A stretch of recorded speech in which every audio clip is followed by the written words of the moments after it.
Welcome to the Digital Enterprise Society podcast, addressing all aspects of the digital enterprise, inspiring connection without boundaries and creation without limits. Thank you for tuning in. Here are your hosts, Thom Singer and Craig Brown. Hey there, you have found your way to another episode of the Digital Enterprise Society podcast. Thank you so much for being a loyal listener, or if it's your first time, thanks for coming to the journey of this show that we designed to be a resource for those who work in and around PLM. The Digital Enterprise Society is a forum for the exchange of ideas surrounding the tools, processes, and practices used across the product lifecycle. To learn more, visit digitalenterprisesociety.org. My name is Thom Singer, and I have the honor to co-host this show every week with Craig Brown. Craig is an industry veteran and former PLM leader at General Motors. Hey, Craig, how you doing today?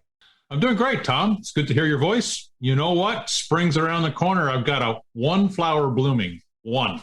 There you go. You know, it's got to start somewhere. You got that one wildflower coming up. It means that warmer weather is right around the corner.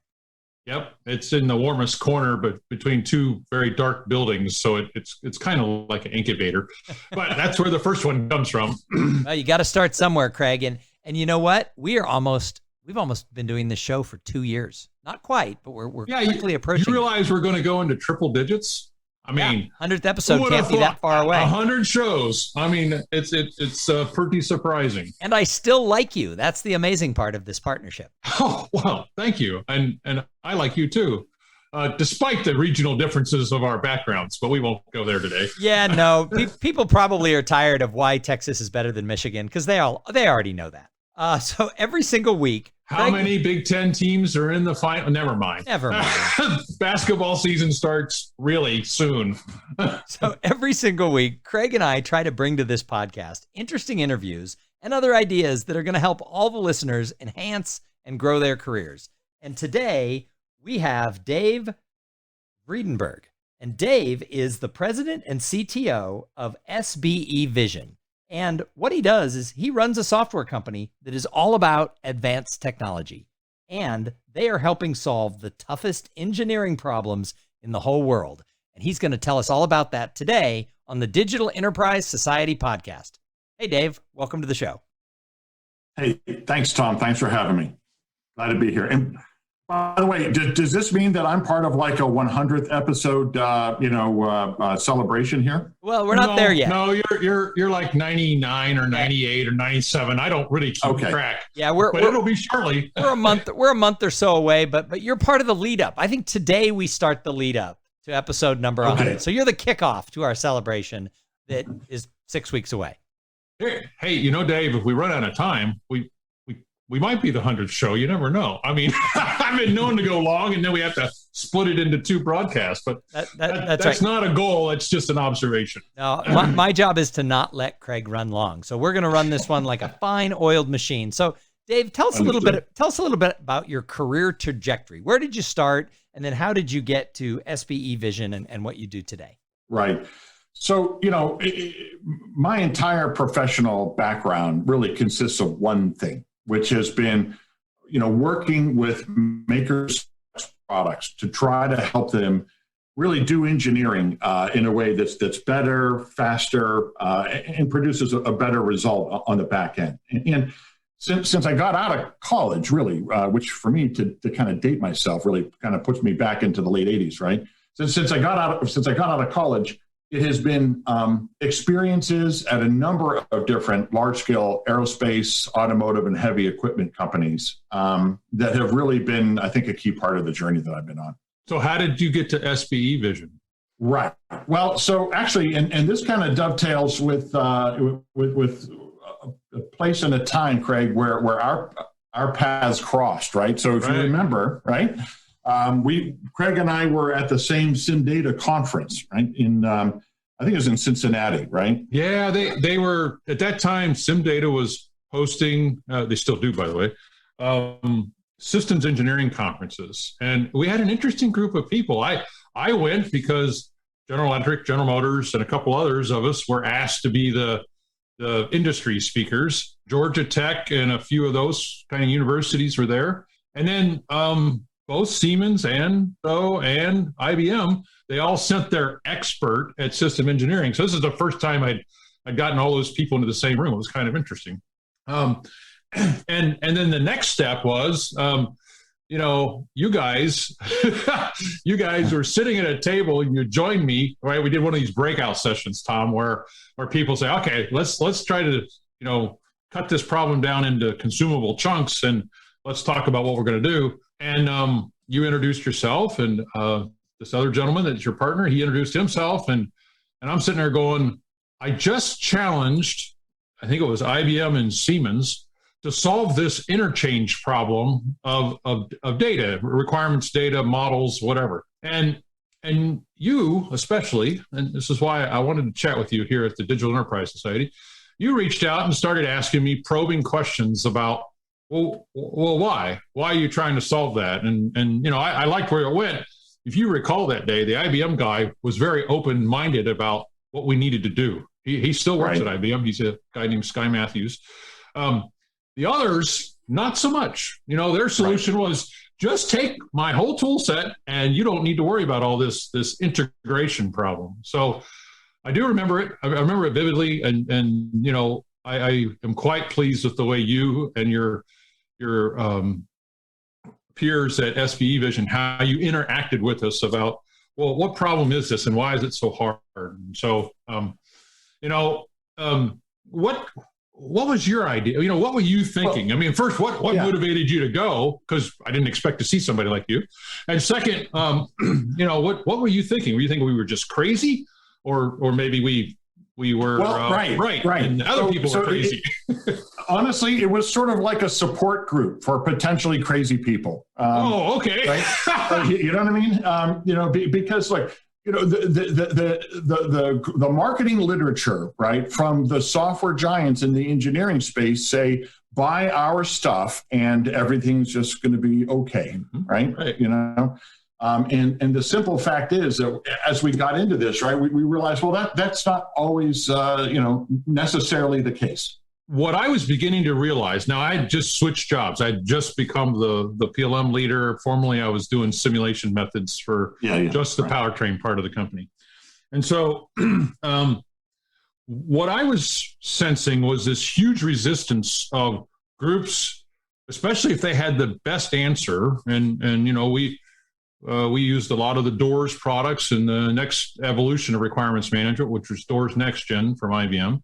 Yep. And so that part of the company was pretty set, but the whole mechanical engineering side of the company was using, now Siemens, things from the Siemens toolkit, right? From NX to Team Center and all that. And of course, Team Center has its own requirements management solution. Yes, and it's changed a lot. To help the audience, this was, my goodness, 7 years ago, 8 years ago, 9 years, something like that. I don't know. Anyways, so here we are. I got these silos that for good reasons want to remain silos. And I want this problem solved about, well, I don't want requirements repeated in the other one. I want them to be accessed from the silo holds the gold source, if you will. And this is what led to you guys asking questions and pursuing. And the more I realized, I mean, you were doing what a good system engineer does. You were probing, okay, why that issue, why this other issue, and so on. And then you stayed in touch. I mean, it wasn't just this event, right? We interacted probably once a quarter, once every 6 months over the next few years. And this is what I liked. Here you are solving a really important problem, at least to a big company like a car company or an aircraft engine manufacturer. And at the same time, not making audacious claims, right? And not saying, oh, just trust me, use my tool chain and it'll be better. So anyways, one of the ways you explored requirements, I couldn't really tell, and I wondered if you have a bias here or advice. What's your development approach there at SBE Vision? Is it agile, waterfall, trial and error, something else, experimentation? Right. So it's somewhere between agile and trial and error. Okay. Interesting. Because here's the thing. The reason that we're in a little bit of this sort of conundrum, right, regarding interoperability, because there's a persistent attempt to have all the data from all these different siloed applications, to have the interoperability problem of having all those silos solved by putting all the data in one place. Right. So it's a philosophy that sort of says what we're all about here is centralized control of information. Right. Well, yeah, so that's well said. and I think the days of having that kind of centralized control are sort of gone. Okay. Well, they made sense when computers were really, really, really expensive. Yes. Right. You just told everybody, by gosh, you're gonna interact with the expensive computer this way and only this way. Well, then the PC revolution occurred, and computers are cheap, right? And so a copy of a data is cheap, but now when you start copying data, it's in the Old Testament. It's the Tower of Babel, right? Yes, It leads to confusing misunderstandings of language conflicts, and a lot of words, and maybe some of our audience has heard these words. A lot of people start talking about a semantic mismatch, and you coined a term with me about semantic brokering, and yes, I think words like ontologies, semantic brokering, and even a Rosetta Stone, which maybe a lot of people have read about, the Rosetta Stones back in the Middle East that helped decode one language to another language, that basically were the way to translate unambiguously, right? So it sounded to me, as our discussions continue, that you knew we needed semantic brokering, and you went about it in a way that has shown results. So is it this gold source in the central computer is being replaced by pockets of information that need to be brokered with each other to really understand how they go together? Right? That's it. Yeah, no, that's it. So I love the example that you gave of the Tower of Babel, right? So what we oftentimes hear at these large organizations is, wow, we have 600, 700, 800 different engineering tools, right? That's a problem because now we have this Tower of Babel. But really, is that the problem, that you have 700 tools, right? So what we should do is we should reduce that number from 700 to 50, right? Mm-hmm. Forgetting for the moment that that's totally unrealistic. You know what I mean? That monolithic centralized control thing, right? But the pace of innovation out there in software land is so fast and so high, right? And everybody's scrambling for that competitive advantage. They all want the latest tools. So instead of saying, let's reduce from 1,000 tools to 50, I say, let's go from 1,000 tools to 2,000 tools, right? Let's go to 3,000 tools, because we already bought a semantic language Rosetta Stone type of a problem, right? We own that problem. You own that problem when you had 50 tools, frankly. Okay. Yeah, and part of why we have dozens of tools or hundreds of tools is because we have hundreds of creative people. And part of the way they are creative is they innovate in many different directions, oftentimes at the same time. When you start turning off one dimension of creativity, you know what? A lot of times you'll turn off other dimensions that you didn't mean to. And so, we've had some guests on here where we've talked about focused innovation, and this topic is more about allowing the innovation to occur and then bringing it together through a broker, through understanding where we all know what the word mass means. It's the weight of something. Okay, then when we see that term in different silos, it should be fairly easy to discriminate it or to make sense of it. Right. Well, that's fine for the word mass. There are other words like the word program, and oh my goodness, that means something different to a finance person, a chief engineer, and a product manager. The word program can mean different things. Actually, in software, it means even another thing, right? Yeah. So, so it's a verb.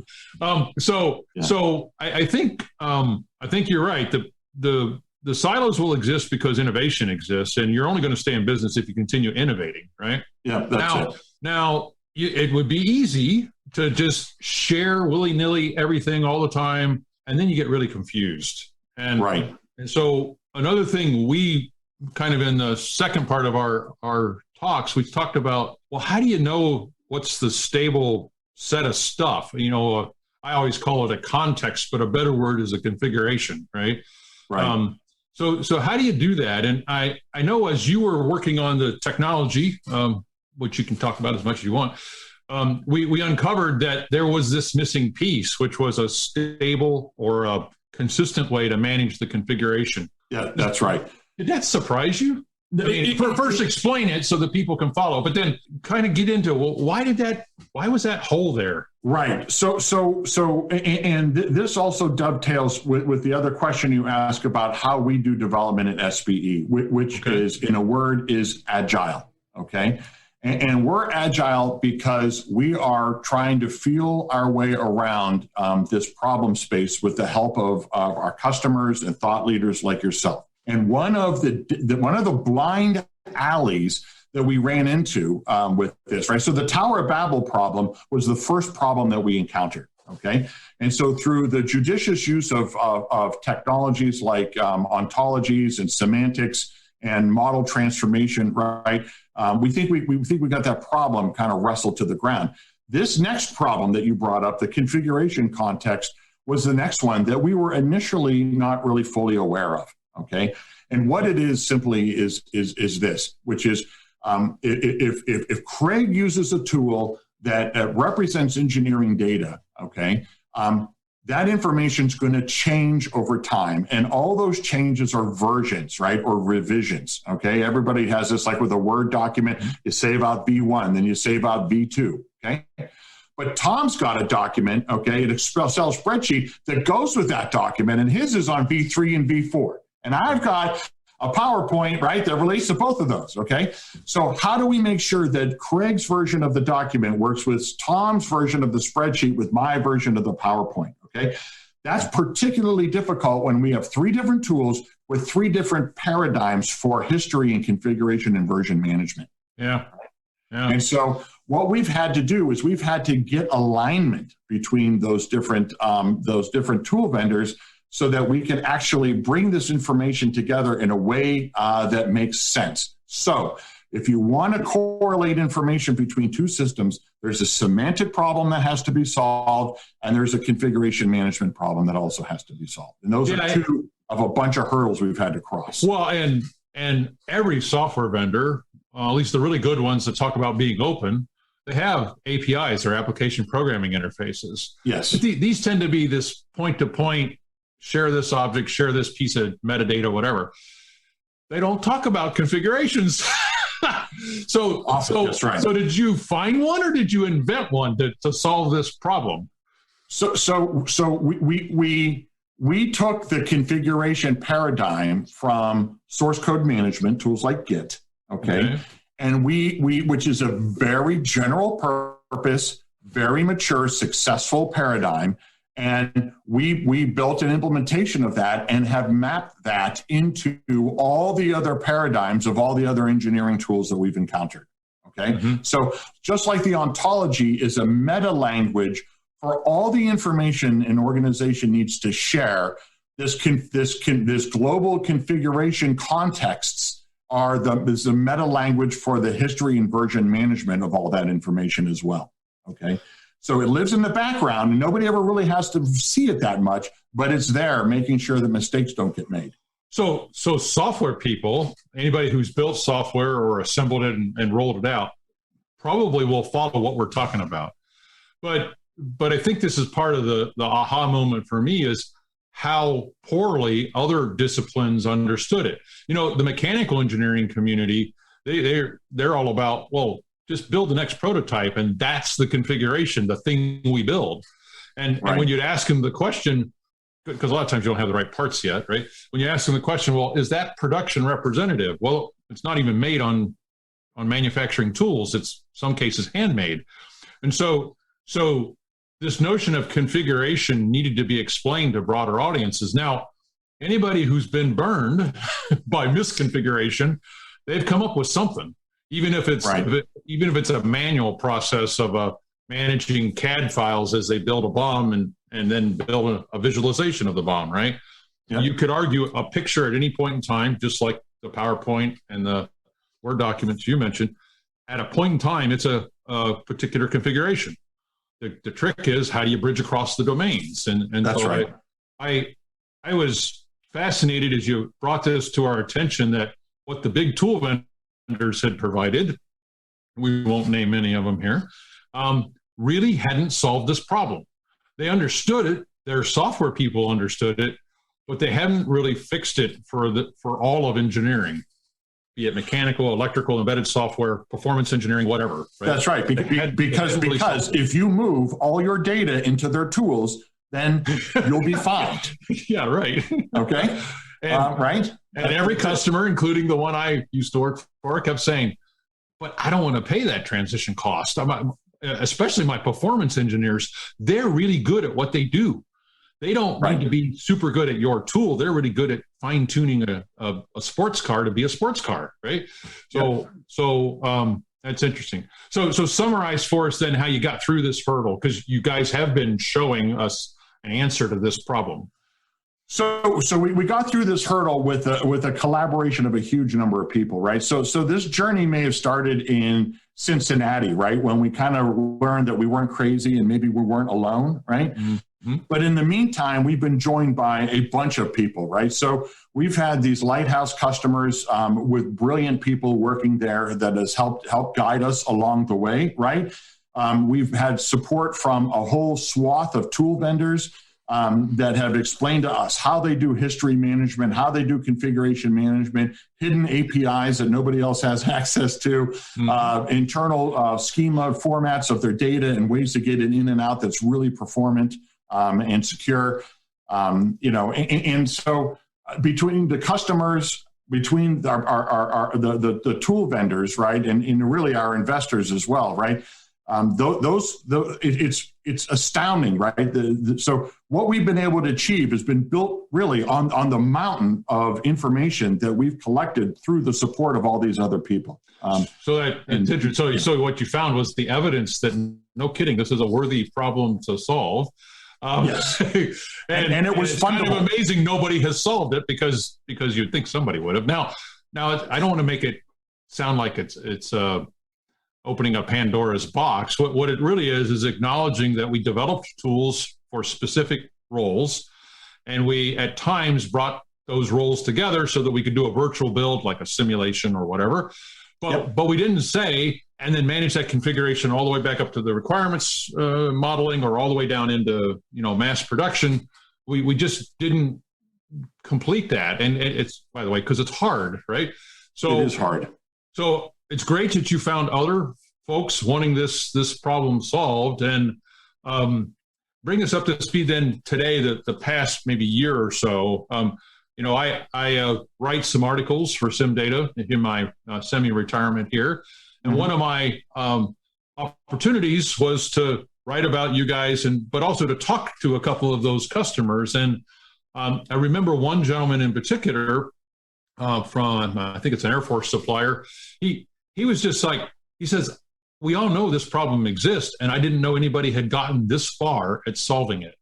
And he's one of your strongest advocates. So what else is going on? There's the company's name is SAIC, but the people that are taking advantage of what you guys are doing, what have you learned in the past year? So, what we've learned is, right, so there's still monolithic type thinking that has to be addressed, right? The Department of Defense. And what's that due to? Have you analyzed that? Yeah. So this is in part, right, due to, smart people, right, at the DoD saying, well, one way to solve the interoperability problem is to force the entire defense supply chain to use the same tool, right? That's a strategy I understand. Yeah, exactly. Right. The General Motors, but of course, then you realize, well, the same version of the same tool, right? Yeah. And then with the same plugins, you know what I mean? So, right. Well, you brought that up. I mean, we decided very early on, actually before I got to that job, that no kidding, we would take the whole corporation, when we change the version of the tool, if you will, the configuration of the tool set, everybody goes together. Even those folks that are a mere few months before mass production, they go right along with the people that got 3 years to go. Yep. In the defense industry, and it's the money, everybody. In the defense industry, it's quite the opposite. You choose the tool set at the beginning and you don't ever change it. Well, then when the thing, the aircraft, whatever, lasts for decades, you're stuck on really old versions of tools. And then you come up with the financial question, well, who pays for the upgrade, right? Because tool vendors, to be fair to them, they're innovating too. They're adding features, better ways to model. But, even this whole generative design thing that's been happening the past couple of years, they don't want to be held back. But this ability to adopt the tools really has to be in your strategy. And as we go to versions, going to one company seems, it's just not American for sure. It's always better in your toolbox to have alternative tools. You never know where the next innovations need to come from. And it's just preposterous to assume it would be one vendor that would figure it all out, right? Right. So it's a bit of the money. As a tool vendor, as a supplier, right, we aren't going to figure it all out by ourselves either, right? So we rely on our customers and our partners to help us. I think, and so you asked what else we've learned in the last year, right? So what we've learned is that solving the digital engineering interoperability, the digital threat, because it really is a lot more than interoperability, right?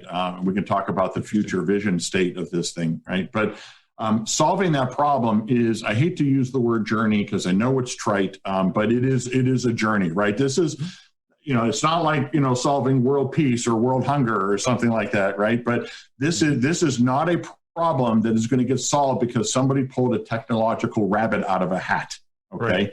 It is both going to require the most advanced technology that we have to bring to bear on the problem, coupled with the very smartest people who are working very hard and very long hours to try to make this thing a reality.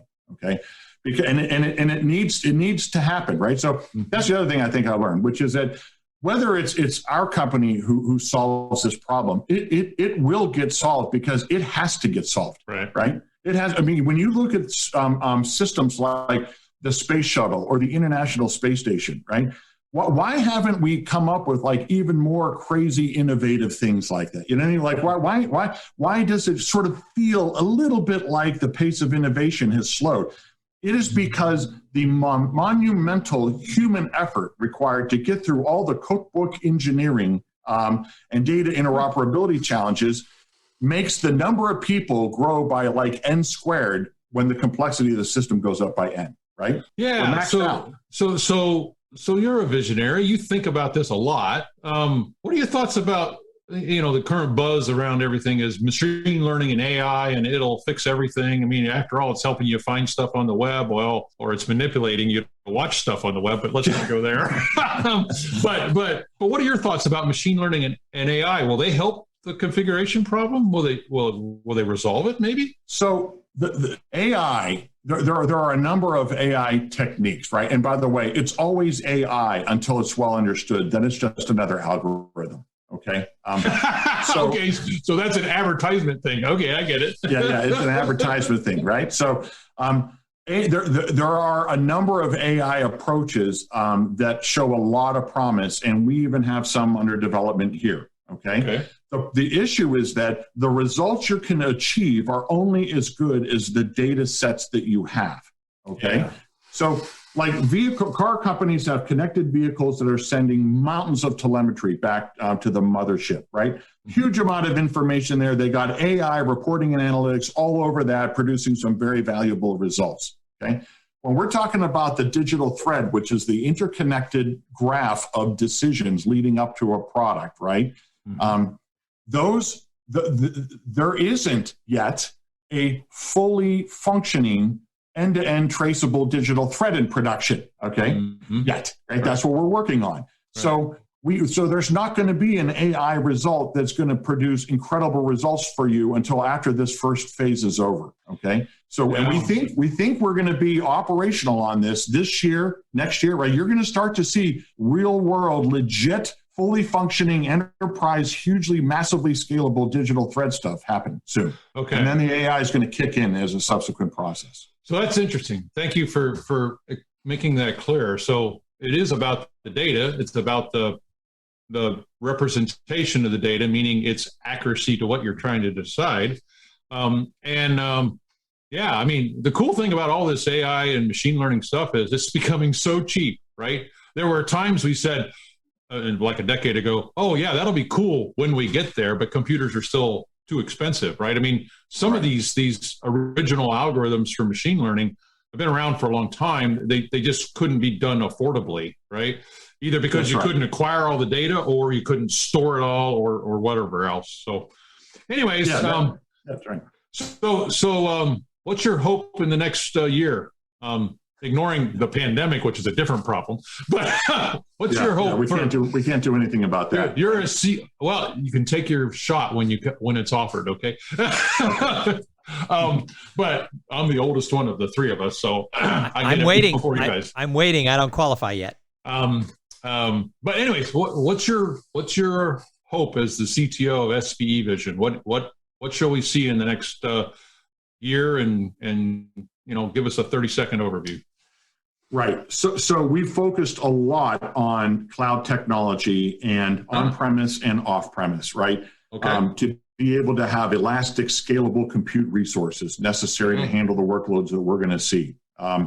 So it's all about hardening. It's all about scalability. It's all about, performance, and making sure that we never lose focus about the ultimate end user actor, right? We all want to talk about use cases, but very seldomly do we talk about the human at the end of that, who's just simply trying to make a decision with the best possible information at a certain point in time, right? So it's going to be focusing on that end user and their decision-making process on the one hand, and on the other hand, having a hardened, highly scalable, highly secure system.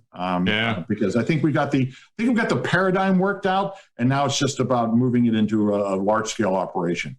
Well, this is cool. I look forward to chatting with you in another year about how decision progression is changing, because I think that's interesting, right? Sometimes our decisions are driven by our practices, right? But once we can make decisions faster, or even with insights we'd never thought of we could ever get, we'll make decisions in a different order, right? And then the way we invest money will change. And so we will. And it's the only way really for human beings to advance, to get to that next level, right?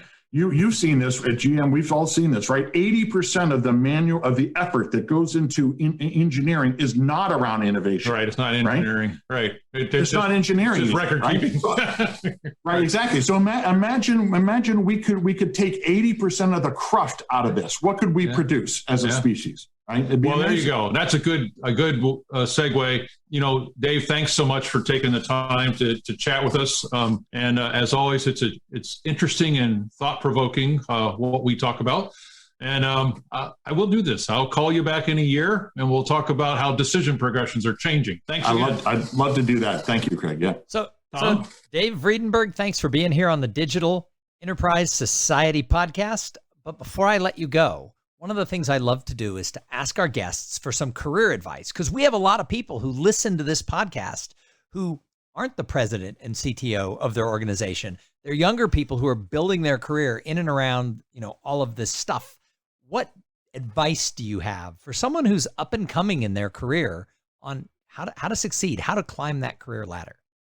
Right. So a word of philosophy, then a practical tip. Okay. So in terms of philosophy, just know this.